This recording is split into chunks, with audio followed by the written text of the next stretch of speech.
Assalamualaikum warahmatullahi wabarakatuh. Kembali lagi bersama Bapak di pembelajaran sejarah minat hari ini. Kita masih akan mempelajari salah satu KD, yaitu tentang kerajaan-kerajaan maritim di Indonesia pada masa Hindu dan Buddha. Sebelum kita memulai pelajaran, ada baiknya kita berdoa seperti biasa agar apa yang kita pelajari hari ini dapat bermanfaat, terutama adalah bagi kehidupan kita sehari-hari. Berdoa, dipersilakan. Amin. Hari ini kita akan mempelajari yaitu kerajaan selanjutnya di masa Hindu-Buddha. Namun sebelum itu Bapak kembali memohon maaf karena Bapak masih belum bisa untuk bertemu secara langsung dengan kalian melalui Jimit ataupun Zoom karena Bapak masih harus mengikuti diklat PPG yang mana hal itu membuat kita belum bisa bertemu. Namun itu tidak menyurutkan kita untuk belajar materi-materi yang ada sehingga kalian tidak tertinggal dalam materi yang harus kalian capai pada semester ini. Nah, untuk kali ini kita akan mempelajari salah satu kerajaan yang mungkin kalian juga sudah mengenal namanya. Ini cukup populer, yang mana juga banyak nama-nama diambil dari kerajaan ini, baik itu perusahaan, tim sepak bola, dan sebagainya. Kerajaan yang akan kita pelajari yaitu adalah Kerajaan Sriwijaya. Bapak mengambil latar belakang lautan, sudah tahu ya, kalian pasti tahu bahwa Sriwijaya itu berhubungan dengan kekuatan maritim yang sangat kuat. Tujuan pembelajaran hari ini sama seperti yang minggu-minggu kemarin, kita akan membahas mengenai kerajaan maritim pada masa Hindu dan Buddha, yang hubungannya adalah agar kalian mampu untuk menganalisis aspek yang ada dalam kerajaan tersebut, dalam aspek ekonomi, sosial, budaya, dan politik. Terutama nih, kalian bisa menganalisis pengaruhnya terhadap kehidupan masyarakat Indonesia pada masa kini. Oke, kita lanjut ya. Minggu kemarin kita sudah mempelajari dua kerajaan, Kutai, Tarumanegara. Dua-duanya coraknya Hindu, betul. Nah, hari ini kita agak berbeda nih, karena Sriwijaya ini adalah salah satu kerajaan pada masa Hindu-Buddha yang bercorak Buddha. Meskipun nanti agama Buddha itu berkembang di berbagai kerajaan yang ada, tapi sebagai corak kerajaan yang benar-benar apa yang menjadi ciri khas itu adalah di kerajaan Sriwijaya. Oke, kita lanjut. Nah, Sriwijaya ini setidaknya ada suatu apa ya namanya ingatan dalam masyarakat bahwa ini adalah kerajaan yang cukup populer, ya, baik pada masa Hindu-Buddha maupun sampai zaman sekarang, bahwa dikatakan Sriwijaya memiliki lahan yang luas, teritori yang luas, memiliki kekuatan maritim. Nah, itu membuat Sriwijaya semakin populer. Selain itu, ya kan, kenapa Sriwijaya populer? Yaitu karena ia memiliki kekuatan maritim yang hebat. Yang kedua, kenapa dia populer? Daerah kekuasaan yang besar.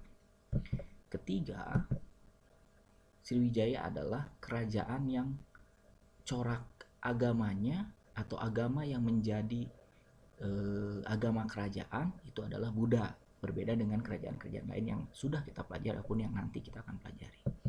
Nah, letaknya yaitu di Pulau Sumatera. Ibu kotanya di mana? Ada yang bilang di Palembang, bisa juga di Jambi.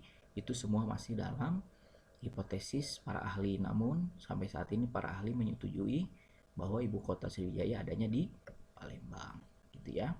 Nah, kita akan mempelajari satu persatu apa benar atau kenapa sih Sriwijaya sampai memiliki kekuatan maritim yang kuat, daerah kekuasaan yang besar, sampai kenapa menggunakan corak agama Buddha.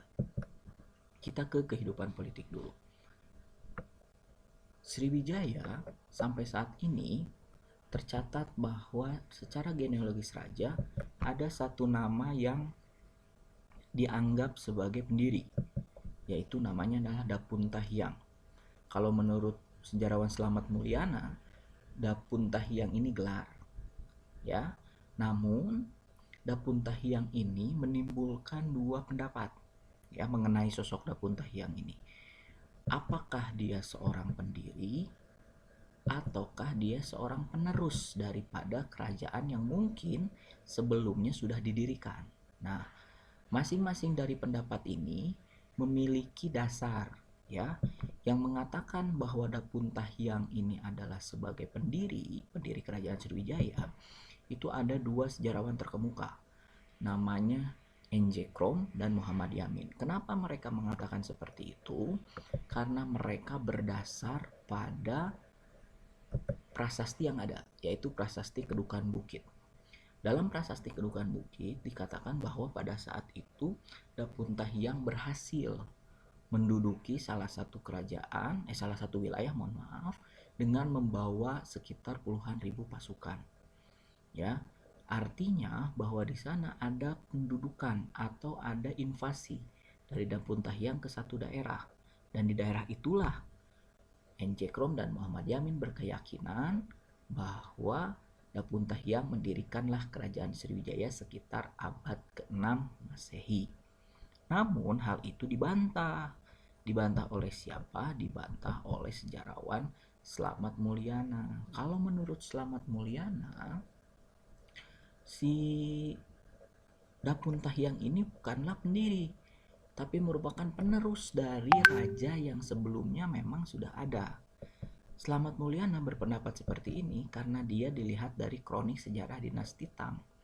Karena kata dinasti Tang yang berumur sekitar abad ke-6 sebelum adanya Prasasti Kedukan Bukit umurnya, itu mengatakan bahwa sudah ada perwakilan dari kerajaan di Sumatera yang datang ke Cina. Entah siapa itu namanya, tapi diyakini itu adalah raja sebelum Dapuntahyang. Nah, kita harus melihat yang mana. Apakah kita melihat si ini sebagai pendiri, Dapuntahyang ini sebagai pendiri, ataukah sebagai penerus? Nah, kita tidak perlu bingung kita mau ikut yang mana, tapi yang paling pasti raja pertama yang disebutkan dalam prasasti tertua Sriwijaya, yaitu Prasasti Kedukan Bukit, itu Dapuntahyang yang disebutkan sebagai raja yang kuat. Entah dia sebagai pendiri atau penerus, tapi yang paling pasti raja yang disebutkan pertama dalam prasasti yang tertua, itu adalah Dapuntahyang. Gitu ya. Nah, secara genealogis memang para sejarawan juga mengakui bahwa Sriwijaya itu masih diselimuti misteri. Apakah Dapuntahyang ini pendiri atau penerus? Dan yang paling membingungkan dan masih gelap itu adalah siapa penerus daripada Dapuntahyang. Oke. Siapa penerusnya? Itu masih tanda tanya sampai sekarang, karena di prasasti-prasasti setelahnya itu tidak dijelaskan secara kronologis siapa penerus Dapuntahyang. Adapun clue, nah ini ya kita bahas satu persatu. Mungkin kalian akan sedikit tidak perlu dihafal nama-namanya, tapi yang paling pasti kalian lihat bahwa dalam suatu kerajaan, dalam mengidentifikasi suatu kerajaan itu tidak semudah yang dipikirkan. Oke, nama-nama yang beredar di internet, di buku dan sebagainya itu melalui proses rekonstruksi yang panjang. Contohnya gini, Dapuntahyang itu sampai sekarang penerusnya atau suksesornya itu siapa kita nggak tahu. Oke, Dapuntahyang ini sekitar tahun 682 Masehi.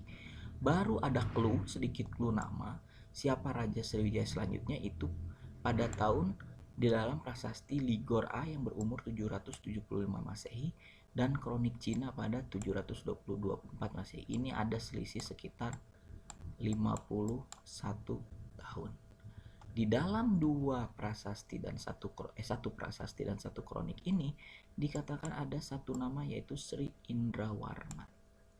Dalam prasasti Ligor dikatakan ada seorang raja yang seperti dewa Indra, Sri Indra ini, dan kronik Cina dinasti Sung juga mengatakan bahwa ada seorang raja yang menggunakan nama dewa Indra gitu ya, diibaratkan sebagai dewa Indra. Nah, dalam dinasti Sung itu dikatakan Sri Indra, tapi ini juga masih bingung.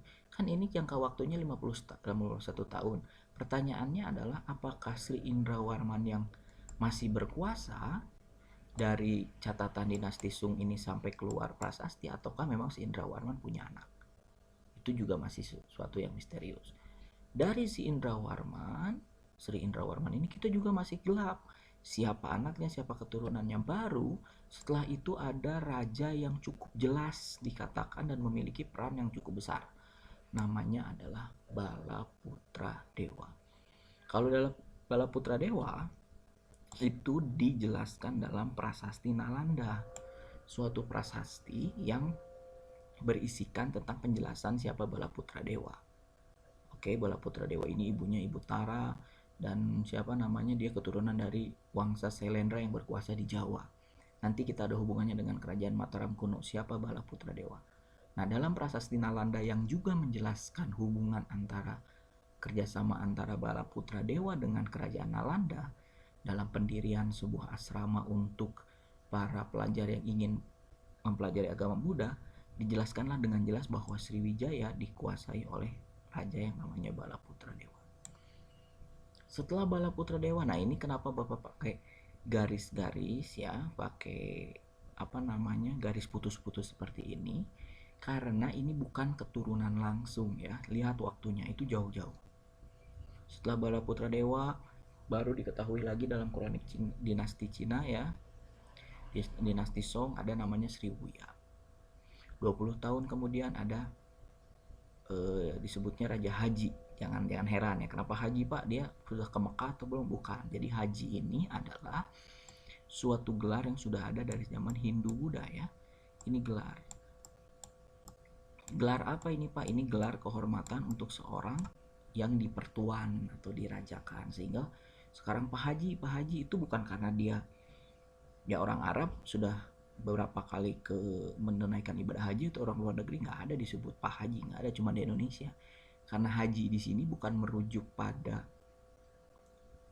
dia pernah naik haji, tapi haji ini memang sudah turun temurun sebelum Islam datang ke Indonesia, itu sudah menjadi sebuah gelar ya.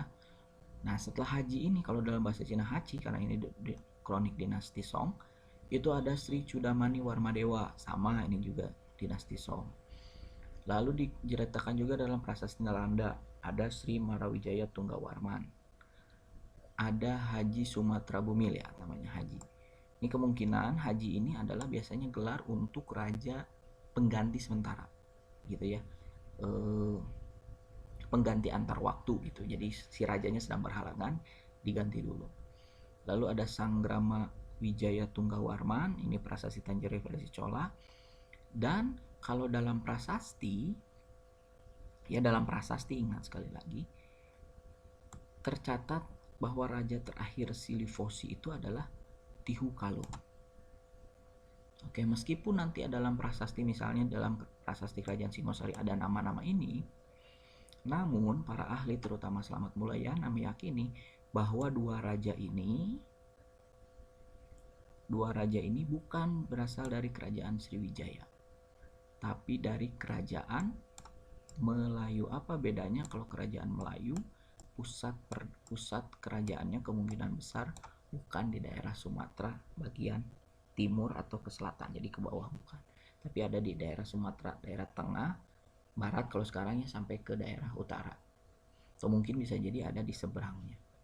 Nah, ini ada di dalam prasasti Padang Roko, yaitu prasasti yang menjelaskan tentang ekspedisi Pamalayu yang dilakukan oleh Kertanegara. Itu ada dua nama ini ya, satu nama ini, tapi Slamet Mulayana berkeyakinan bahwa ini bukan Raja Sriwijaya tapi Raja Melayu. Kenapa? Karena lihat dari raja-raja sebelumnya tidak menggunakan gelar Srimat ya, kalau ini dua-duanya pakai Srimat, jadi kemungkinan ini adalah Raja Melayu. Tapi yang paling pasti dengan hal seperti ini, maka nampaknya Sriwijaya tahun 1183 sudah runtuh dan digantikan oleh kerajaan Melayu gitu ya. Jadi bertahan dari 682 kemungkinan besar sampai 1183 di bawah penguasaan daripada Maulibusana Warmadewa ya. Itu adalah genealogisnya, nggak perlu pusing untuk menghafalkan, tapi yang paling pasti di manakah puncak kejayaan daripada Sriwijaya itu pertama adalah ada di zaman Dapuntahyang. Yang kedua adalah ada di zaman Balaputradewa, di mana kehidupan masyarakat ditandainya ya dengan kehidupan masyarakat yang semakin meningkat dengan kesejahteraan. Lanjut. Masih di kehidupan politik, lalu pertanyaannya adalah kenapa Sriwijaya bisa bertahan begitu lama serta memiliki kekuasaan yang cukup besar? Tadi di awal kita sudah membahas itu. Jadi kemajuan Sriwijaya itu dipengaruhi oleh sistem politik. Sistem politik yang seperti apa? Sistem politik yang memiliki sistem birokrasi yang terstruktur rapi dan juga saling menghormati. Ini kunci daripada kemajuan Sriwijaya dari segi politik. Kalau politiknya rapi dan di dalamnya tidak ada penguasaan otoriter, maka kemungkinan kerajaan itu akan besar. Nah, sistem politik seperti apa yang dibilang rapih itu, kalian bisa lihat gambar ini. Jadi, kalau menurut sejarawan arkeolog UI dan sejarawan Jerman mengatakan bahwa Sriwijaya ini tidak disebut sebagai kerajaan, tapi disebut dengan kedatuan. Apa itu kedatuan? Kedatuan atau kedatuan itu bisa. Jadi datu ini kan diambil dari kata-kata, kedatuan ini diambil dari kata-kata datu. Datu itu orang yang dituakan, artinya si raja dipilih bukan karena dia menganggap dirinya keturunan dewa, bukan, tapi dirinya yang dituakan atau memiliki suatu kebijaksanaan yang tinggi gitu. Nah, Sriwijaya ini menggunakan sistem kedatuan dengan pemimpinnya dengan gelar datu gitu ya, dengan gelar datu, orang yang dituakan. Nah, ibu kotanya sendiri disebut dengan kedatuan. Nah, ini ibu kotanya ya. Di dalam kedatuan ini ada 4 unsur. Yang pertama adalah pemimpinnya, yaitu datu. Datu ini dilindungi oleh para devata atau dewa. Ini unsurnya. Dilindungi ya, bukan turunan dewa, tapi dilindungi.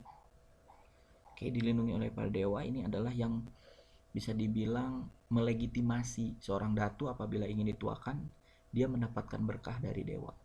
Oke. Nah, si datu ini membawahi tentara yang sangat kuat dan hulu luntuhan atau para pegawai negerinya atau abdinya. Nah, di dalam kedatuan ini adalah bisa dibilang keraton ya, ibu kota daripada kerajaan, ada 4 unsur ini. Kedatuan ini dikelilingilah oleh yang namanya Vanua. Maaf kalau misalnya ini terhalang oleh gambar Bapak ya, nanti Bapak jelaskan. Vanua, Vaniaga, Puhafam. Oke. Sorry. Di luar ini, di garis yang ini nih, di garis yang kedua ini, ibu kota ini dikelilingi oleh Vanua. Oke, Vanua itu apa? Desa-desa lokal yang di dalamnya ada Vaniaga, pedagang, atau Puhafam, nakoda. Bisa dibilang kalau misalnya sekarang Jakarta nih, dikelilingi Vanuanya apa? Bogor misalnya, Depok. Nah, itu Vanua. Di dalamnya adalah masyarakat-masyarakat urban. Ya, masyarakat-masyarakat yang ibaratnya pengen datang ke kedatuan, tapi dia nggak bisa tinggal di kedatuan, tapi dia tinggalnya di pinggiran. Nah, disinilah orang-orang yang menggerakkan perekonomian daripada kerajaan Sriwijaya. Di Vanua ini, si Vaniaga dan Puhafam, Vaniaga itu pedagang, Puhafam itu nakoda, itu memiliki peranan penting terhadap kedatuan. Jadi si datu ini nggak semena-mena terhadap mereka, tapi mereka dilindungi. Di luar Vanua, di luar desa lokal tadi ada yang namanya Samaryada, desa lokal. Ya, di dalam desa lokal ini itu adalah orang-orang yang tidak bisa masuk ke dalam Vanua, yang tidak memiliki, bisa dibilang ini adalah pelindungnya desa-desa lokal. Jadi kalau Jakarta, Vanuanya Bogor, lebih luasnya lagi mungkin luar kotanya gitu ya, apa misalnya Banten gitu ya, atau ya di luarnya Serang dan sebagainya, itu desa lokalnya. Jadi orang-orang yang mau ke kedatuan harus melewati 2 tempat ini dulu. Tapi apa yang membuat sistem birokrasi ini tersusun rapi dan akhirnya membuat Sriwijaya begitu kuat adalah Sriwijaya ini memiliki daerah-daerah penguasaan yang disebut dengan mandala. Tapi si mandala ini itu bukan daerah kekuasaan yang seperti kolonialisme, bukan. Tapi adalah daerah otonom yang menghormati kedatuan yang ada di sini, di pusat. Jadi selama si datu orang yang dituakan ini dihormati oleh para mandala, setiap mandala juga punya datu. Ya, nah si datu-datu ini itu menghormati datu yang ada di kedatuan. Ngerti maksudnya ya? Jadi kedatuan itu adalah ibu kotanya dipimpin oleh datu orang yang dituakan, yang dipilih oleh para, yang dihormati oleh para mandala-mandala ini. Nah di dalam mandala ini sama kayak kedatuan, ada Vanua, ada Samariada, tapi mandala ini tidak boleh memiliki mandala lagi. Ya hanya kedatuan yang boleh memiliki mandala. Dan sistemnya ingat sekali lagi ini nih, daerah otonom yang saling menghormati. Oleh karena itu tidak ada yang merasa dirinya dijajah, tapi saling simbiosis mutualisme, saling menguntungkan satu sama lain. Oleh karena itu Sriwijaya semakin besar dalam mengembangkan kerajaannya gitu. Nah kita ke pertanyaan dulu, kita berpikir dulu, ini kotak berpikir. Silakan kerjakan soal ini dengan pendapat kalian di box komen di bawah Bapak tempat Bapak mengupload materi ini ya di Google Classroom. Silahkan, nanti ada petunjuknya di akhir. Menurut kalian, mengapa sistem politik yang baik itu dapat mempengaruhi kemajuan sebuah negara? Kira-kira itu kenapa? Oke. Apa karena mungkin dengan politik itu menjadi punya pemimpin yang kuat? Atau dengan sistem politik yang baik itu masyarakatnya jadi nurut? Nah, itu kita silakan, Bapak kasih kesempatan untuk kalian untuk berpikir. Nanti tulis komen di box komen yang ada di Google Classroom ya, bukan di YouTube ini ya, tapi di Google Classroom, biar Bapak bisa tahu kalian dari siapa namanya dan dari kelas mana. Oke, lanjut. Kehidupan ekonomi. Nah, ini kehidupan ekonomi cukup menarik nih dari Sriwijaya ini. Pertama, kehidupan ekonomi daripada Sriwijaya itu sangat bergantung pada kekuatan maritim. Oke, ini sangat bergantung pada kekuatan maritim. Jadi, kekuatan maritim daripada Sriwijaya mendukung kehidupan ekonominya itu dikarenakan 3 hal. Ya, jadi kekuatan maritimnya itu di pondasinya ada 3 hal. Yang pertama lokasi, yang kedua adalah hasil alam, yang ketiga relasi perdagangan. 3 hal ini membentuk kekuatan maritim sehingga kehidupan ekonomi Sriwijaya itu begitu kuat. Pertama lokasi. Lokasi Sriwijaya itu ada di pantai timur Sumatera. Jadi kalau misalnya kalian lihat lokasi Sumatera ya, Bapak coba gambarkan secara ini. Lokasi Sumatera misalnya. Nah, pantai timur Sumatera itu berada di daerah sini. Oke, lokasinya ada di sini. Kan ini oke, pantai timur Sumatera di sini. Nah, di pantai timur Sumatera ini dia lokasinya itu strategis. Oke.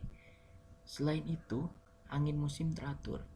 Jadi, dia udah tahu nih, terprediksi kapan harus berlayar, kapan harus berlabuh. Dengan kestrategisan dan angin musim teratur ini, maka dia sangat bisa menguasai Selat Malaka yang ada di sini. Oke, sedangkan Selat Malaka itu adalah sebuah, bisa dibilang jantungnya perekonomian daripada perdagangan di Asia Tenggara, termasuk Asia. Jadi berbagai pedagang dari wilayah Timur Tengah, wilayah Cina, dan wilayah Arab gitu ya, Timur Tengah, itu mendatangi ke Selat Malaka. Disitulah kekuatan maritim daripada Sriwijaya itu menjadi kuat, lokasinya strategis. Tapi apakah ibu kota si Sriwijaya ini ada di sekitar pantai sini? Itu ternyata tidak. Dia menjorok ke dalam. Nah, tapi yang paling pasti ibu kota Sriwijaya itu ada di pinggir sungai, sehingga jalur misalnya nih yang kedua, dari hasil alam yang dia dapatkan itu dia dapat berdistribusi dengan baik ke daerah pantai. Oleh karena itu sungai memiliki peranan yang penting bagi Sriwijaya selain daripada laut. Sebenarnya semua peradaban sih, hampir semua peradaban itu sangat menghargai dan melestarikan sungai. Kenapa? Menurut mereka sungai itu memiliki peranan penting, bukan cuma untuk pedagang tapi untuk kehidupan mereka, sumber kehidupan. Oleh karena itu kalau kita lihat sekarang kita nggak jaga sungai, kita nggak mungkin mencapai peradaban. Percayalah, nggak mungkin mencapai peradaban kalau kita tidak bisa menjaga sungai. Selain lokasi, Sriwijaya juga mempunyai hasil alam yang pada saat itu tuh bisa dijual gitu ke luar negeri. Disebutnya komoditas ekspor. Jadi nggak cuma di laku buat dalam negeri, tapi itu buat buat orang luar negeri juga itu sangat diminati. Contohnya apa nih? Ada rempah, kapur barus, kemenyan, kayu cendana, besi dan emas. Mungkin kalian mengernyitkan dahi. Buat apa pak kemenyan? Buat apa pak kapur barus? Ya kalau sekarang hitungannya mungkin ini bukan kok. Ini masih ada komoditas ekspor ya ini ya. Ini nggak ada semua di luar negeri. Ini masih komoditas ekspor. Mungkin zaman itu ya kita tidak tahu dipergunakannya untuk hal-hal apa, tapi itu merupakan sesuatu yang sangat laku pada masa itu. Kalau sekarang mungkin barang-barang kalian mungkin apa ya yang sekarang komoditas ekspor, misalnya plastik misalnya, ya kan, atau misalnya kain, itu komoditas ekspor. Jadi kalau kalian jualan itu ya bisa dijual ke luar negeri gitu. Yang ketiga, kekuatan maritimnya itu terbentuk dari relasi perdagangan. Dia memiliki relasi perdagangan dengan tiga negara ini, tiga bangsa ini. Sedangkan tiga bangsa ini adalah bangsa-bangsa yang menguasai area perdagangan seluruh Asia. Jadi relasinya baik dengan India, dengan Arab, terutama dengan Cina. Kalian tahu sendiri, Cina lah yang membuat jalur perdagangan sutra dari Asia ke Eropa. Sehingga kalau berhubungan dengan Cina, maka barang-barang kita juga bisa dijual ke Eropa. Jadi akhirnya apa? Dari situlah, dari tiga hal inilah kekuatan maritim menjadi terbentuk, dan itu akan berhubungan dengan kehidupan ekonomi yang maju.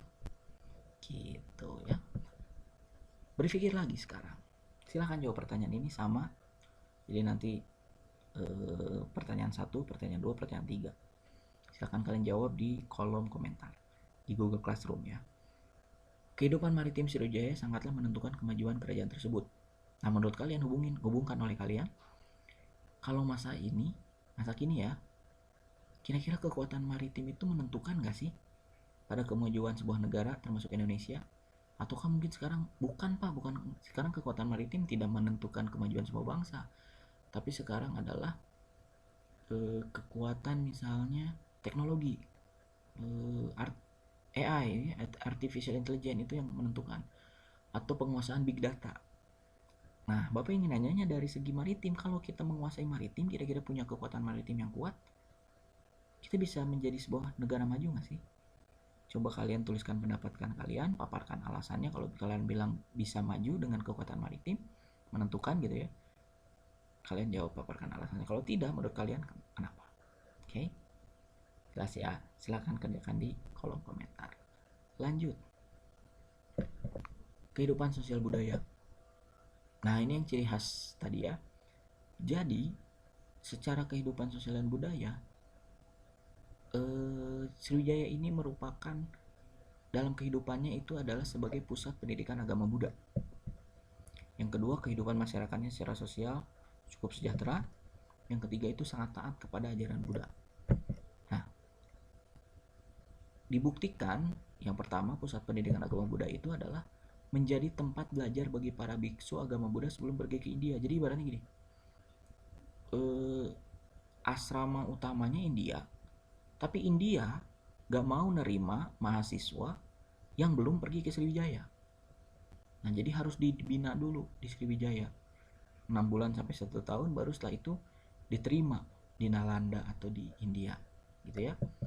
Contoh siapa saja misalnya para biksu agama Buddha yang pernah ke Sriwijaya. Yang pertama adalah yang terkemuka namanya Ising ya. Ini adalah seorang pengembara Buddha dari Cina yang datang ke 2 kali, kalau tidak salah 2 kali ke Sriwijaya. Dia belajar di Sriwijaya sebelum akhirnya mendalami agama Buddha di India. Padahal dari Cina ke India langsung aja ya, nggak bisa, harus ke Sriwijaya dulu. Itulah dianggap sebagai Sriwijaya pusat pendidikan agama Buddha. Yang kedua ada biksu dari Benggala. Benggala bayangin dari India loh. Tapi dia harus ke kita dulu, harus ke Sriwijaya dulu, harus ke Sriwijaya belajar dulu, baru setelah itu ke India, ke Nalanda. Ada namanya Dipamkara Srijiana. Yang terakhir adalah Atisa. Dia juga dari kerajaan di sekitaran India. Nah, dia harus pergi dulu ke sini. Ini adalah 3 biksu terkemuka dari agama Buddha yang sempat belajar ke wilayah Sriwijaya. Selain itu, Sriwijaya juga itu punya kekuatan diplomasi sehingga dia punya relasi sahabatan dengan negara lain. Bentuk persahabatannya itu adalah bentuk kerjasamanya. Zamannya Balaputra Dewa yang tadi Bapak jelaskan di Prasasti Nalanda itu sampai membuat sebuah asrama. Oke, saking banyaknya pelajar dari Sriwijaya ke ke Nalanda untuk belajar agama Buddha, akhirnya di sana didirikanlah oleh Balaputra Dewa sebuah asrama untuk mahasiswa-mahasiswa belajar ke Nalanda gitu. Kehidupan masyarakat sangat sejahtera. Dibuktikannya dengan apa? Itu adanya proses perubahan kata Ising ya. Ini diambil dari ini semua diambil dari catatan Ising. Itu bahwa ada proses persembahan berupa emas kepada arca Buddha yang sering dilakukan oleh masyarakat. Jadi kata Ising itu dia udah biasa, emas itu pakai emas, pakai apa, itu sangat hal-hal yang biasa bagi masyarakat bagi masyarakat Sriwijaya. Artinya sudah sangat luar biasa sejahtera, bukan? Nah, yang ketiga itu taat ajaran Buddha. Jadi kata Ising itu si masyarakatnya itu banyak melakukan hal-hal baik sesuai dengan Dharma Buddha, lalu mempelajari pelajaran agama Buddha itu dengan sangat baik, dengan sangat tekun dan teliti. Akhirnya Sriwijaya juga dapat ya tanda petik menghasilkan lah ya salah satu biksu atau petinggi agama Buddha yang sangat dihormati, bahkan ini oleh agama Buddha. Ini orang Indonesia namanya Dharma Kerti. Itu bukan typo tapi memang seperti itu nulisnya. Jadi kehidupan sosial budaya kerajaan Sriwijaya itu sangat seimbang antara agama dengan kehidupan politik yang rapi tadi, jadi seimbang. Ditambah dengan kekuatan militernya ya. Dia penguasaan kekuatan militernya itu sangat kuat. Dia tidak hanya mengandalkan militer profesional, tapi dia juga bisa mengajak yang namanya suku laut untuk bisa menjadi kerjasama dalam hal menjaga kedaulatan daripada Sriwijaya. Padahal suku laut itu ya suku yang bebas, tapi dia bisa nurut sama si datunya ini ya, karena datunya ini adalah orang yang dituakan. Nah, peninggalan Sriwijaya itu kurang lebih dari segi prasasti ada sekitar 9 prasasti. 1, 2, ada Kedukan Bukit, Kota Kapur, Talang Tuo, Telaga Batu, Karang Berahi, Palas Pasemah, Ligor, Ujung Langit, dan Nalanda. Ya, ini ada 9 prasasti yang ditinggalkan oleh Sriwijaya. Isinya apa saja silahkan kalian cari, nanti kita bahas selanjutnya. Nah, dari segi satu lagi Leiden ya, mohon maaf. Lalu satu lagi adalah ada candi. Ya, ada Kota Kapur, ada Candi Gapura, Muaro Jambi yang terbesar, dan Biaro Bahal, serta yang terbesar itu adalah Muara Takus gitu ya. Ini yang terbesar gitu. Itu Sriwijaya, menarik bukan? Mempelajari Sriwijaya. Kenapa Pak Bapak tidak membahas isi prasasti? Karena isi prasasti ini adalah dibutuhkan pengkajian lebih mendalam.